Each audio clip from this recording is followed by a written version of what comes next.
Shakespeare once said, "A rose by any other name would smell just as sweet." You're probably wondering, Rob, what the hell are you talking about? Well, because it depends on what ideologies you believe in. You either call it the Gulf of Mexico or the Gulf of America. Or like me, it's just a huge body of water that's existed for millions of years, a gateway to the Atlantic. So, for the sake of this, I'm calling it the Gulf. From Florida to Yucatan, the Gulf is unpredictable and moody. One day the waters are hot, the next day the waters are cold. Some sections you get some massive hurricanes. And last year, shark attacks made headlines in Texas. The connection of the Gulf to the ocean is terrifying.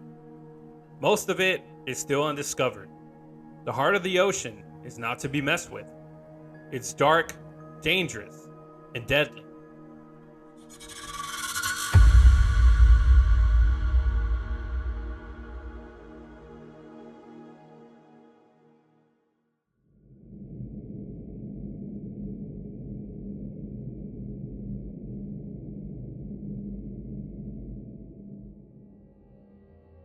This is Jump Scare.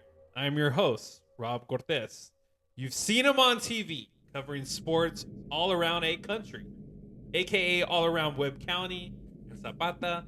Our special guest is Rodrigo Mendoza. How are you feeling, man? I'm feeling good, man. Thanks for having me on. Appreciate it. Yeah, definitely. I'm glad we get the chance to do this. So, have you had any experiences, negative, traumatizing experiences with water? Yeah, actually, you know what? This is actually not a very well known story about me, but so when I want to say uh, maybe I think I was around 8 or 9 years old. My mom and dad both had jobs, and so they Okay. used to leave me with a babysitter. Basically, me and my siblings, they used to get left with a babysitter. I thought myself bold enough to go into the deeper side of the pool. So then, by the way, the babysitter used to live in an apartment. Okay. And so I thought myself at the time bold enough to go into the deep side of the pool. I didn't know how to swim. I did not know how to swim. And so, short little guy, 5 foot nothing, Very brave, essentially. very brave. And then I'm swimming and swimming and swimming. Well, turns out that I wasn't as good a swimmer as I pretended to be, and then that's when my babysitter had to jump in the pool and save me from drowning. Essentially, I got saved from drowning one time, but it never deterred me from being in the pool ever again. Like I thought it was a good time regardless. I mean, I still get in the water to this day. You learn not to do that all over again. Yeah, no. Well, are you ready to listen to the second story of Jump Scare Aquaphobia? Yeah, all right, hit me.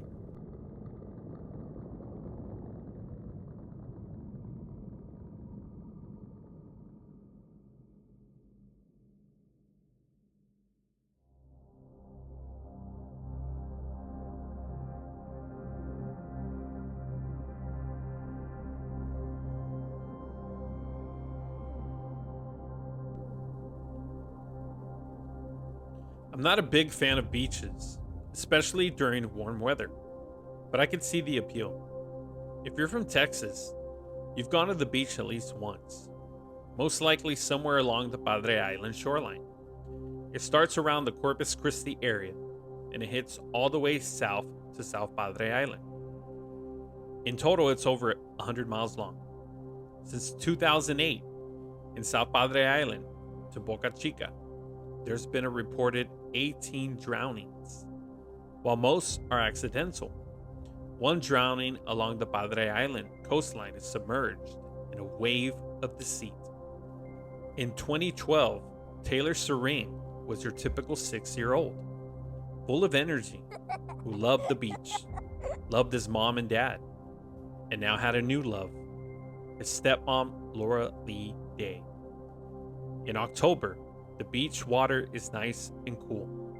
The weather is still warm. To avoid the beach crowd, Laura took them to a secluded area to avoid crowds.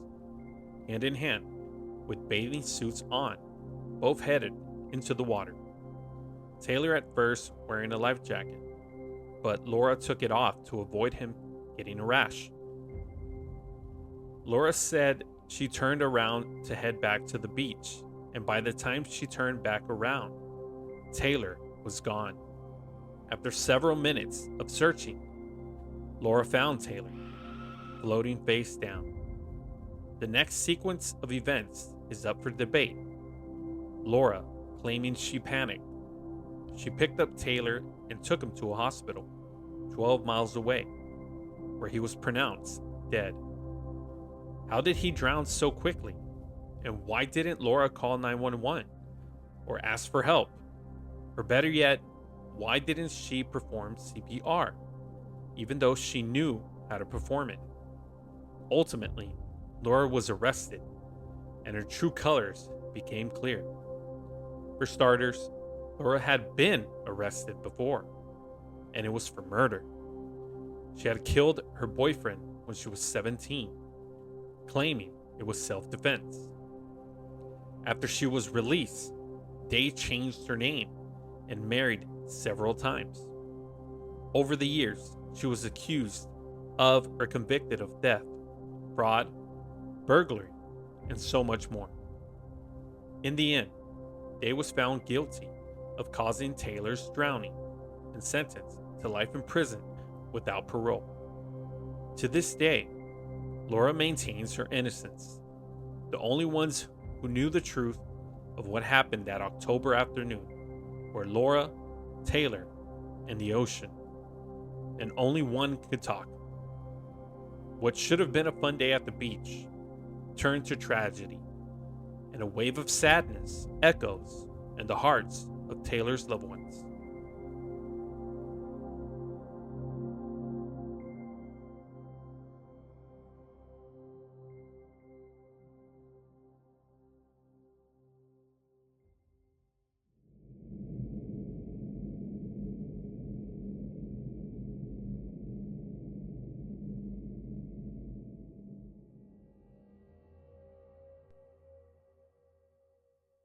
So, Rodrigo, what did you think about the story? Okay, so it's super odd that we started this. First off, the fact that you do this off of drawing, and then this is the story that pops up, and the story that comes to my head is the one about me almost drowning in a pool. Granted, Oh, wow. not similar in size, but like could have been the exact same thing. And that's so interesting again that you bring that up. It's just my babysitter. Like I obviously she was a family friend. Yeah. But we don't know her true intentions. Like that could have been a very similar situation. It could have happened just because what should have been a great day at the pool, it could have ended up being in something more wicked. So yeah, no, wow, that's super odd. That's really trippy, dude. That I picked this story of all the ones that I wanted that were available. Good. It was Lord. meant to be, man. It was meant to be. Oh my god. Especially related to your experience. Yeah. Yeah. So. I feel like every kid though has this one story though where like they almost drown somewhere. Like it's gotta be a canon event almost of sorts. Yeah. I mean, my first time ever being in a pool, I was just shoved into it. I had no idea how to. Okay, but did you almost drown? That's I think so. But then this lifeguard saved my ass, and I ended up making out with her. Oh my god. Sandlot reference by the way. She Little Mermaid you? Thanks for being part of episode 2. Hopefully we can do this again. Absolutely, man. I'm down to do this again. See ya, Gouliacs.